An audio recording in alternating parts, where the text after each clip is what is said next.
Chapter 3. When everything broke, it was the last day of preschool, and Hunter had received his little book from Miss Steiner, the one with the squiggly words about hearts and forests. He walked home along the gravel road with his mother Signe, hand in hand, with the sun at his back. They talked about the summer that awaited, about swimming in the Gavlin River, about maybe getting his own wooden boat to sail in. Hunter was both happy and a little sad. Happy to be home, sad that preschool was over. But something inside him also felt strange. A gnawing worrying, as if something was wrong. When they got home to the house, the little red one with the overgrown garden and creaky floors, Hunter saw his father Carl on the porch. He was sitting in an old chair with a bottle in his hand, already half empty. He didn't look up when they arrived, just stared straight into the air. Hunter stopped. "Mom, what is Dad drinking?" he asked quietly. He's just resting a bit," Signe answered quickly and pulled him inside. But Hunter knew better. He could feel it in the air, the smell of something bitter and sharp, and his father's gaze that was both empty and hard. Evening fell. Darkness settled over Gibble like a thick blanket. Signe cooked meatballs, but Carl didn't want to eat. He sat in the kitchen, drinking in silence and staring at the wall. Hunter ate with slow bites, glanced at his father and felt something crawl up his throat. Fear, or maybe just confusion. As the clock approached 8, and Hunter was about to go to bed, he heard the first screams. "You!" Carl roared from inside the kitchen. "You think you're something, huh?" Hunter froze. He was standing in the hall, heading for the stairs. He heard a chair topple over. Something was crushed. "Stop it, Carl!" Signe screamed. "Please, you're scaring Hunter. He needs to know who's in charge." Carl screamed back, "This is my house." Hunter rushed up the stairs and into his little room.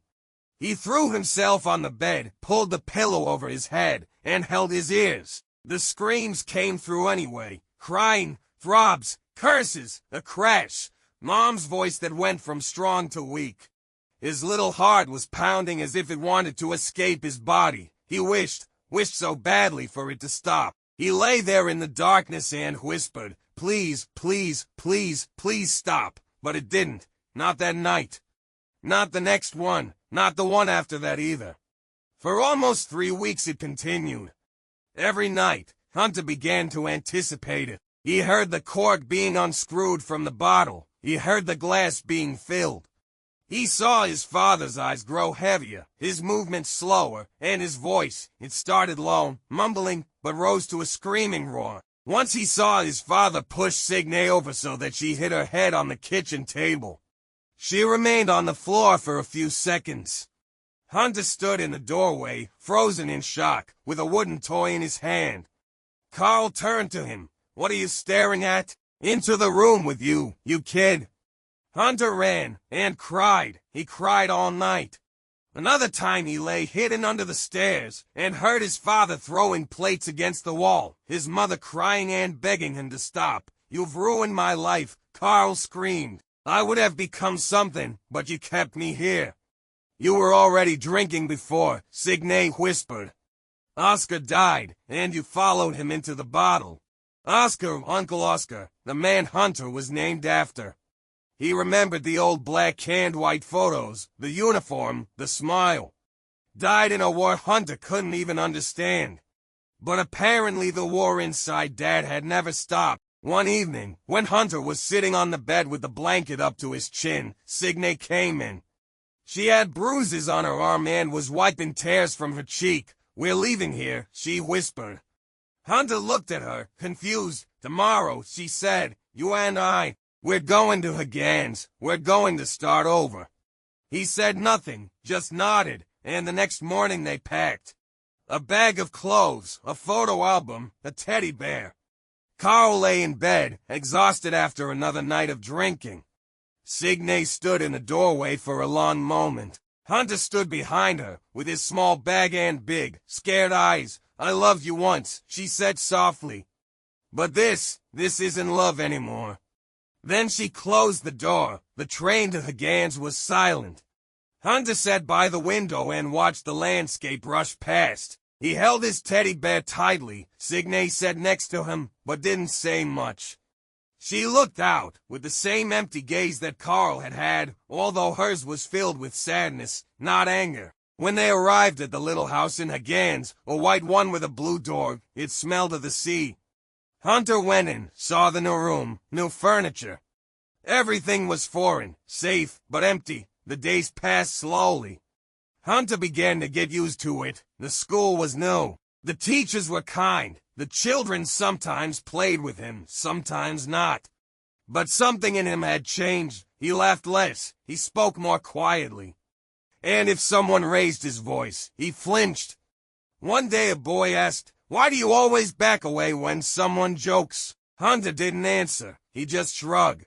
After a few months, the news came. The court had ruled that Hunter would be allowed to see his father every other week. 1 week in Helsingborg, 1 week in Hagans. Hunter felt the lump in his stomach grow.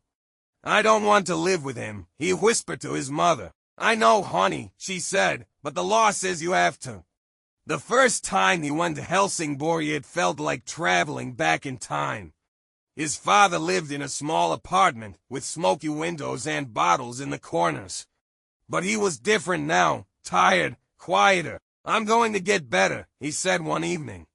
I know I've been a pig." Hunter said nothing.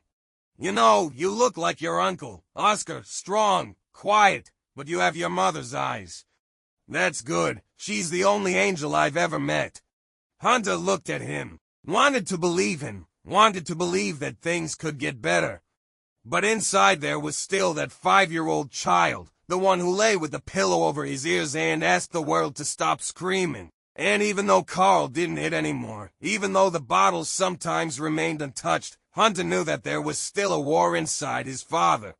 A war that wasn't visible, but that was heard in the silent nights, in empty looks, in broken promises. When he returned to Hagans a week later, he hugged his mother tightly. "I want to live here more," he said. "I know," she replied, "and when you get older. You decide for yourself." Hunter looked up at her. She smiled, but her eyes were red. He knew that there were no heroes in real life, just people, broken, scared, stronger than they think, but also more vulnerable. He was 5 years old, and already he knew too much about the world.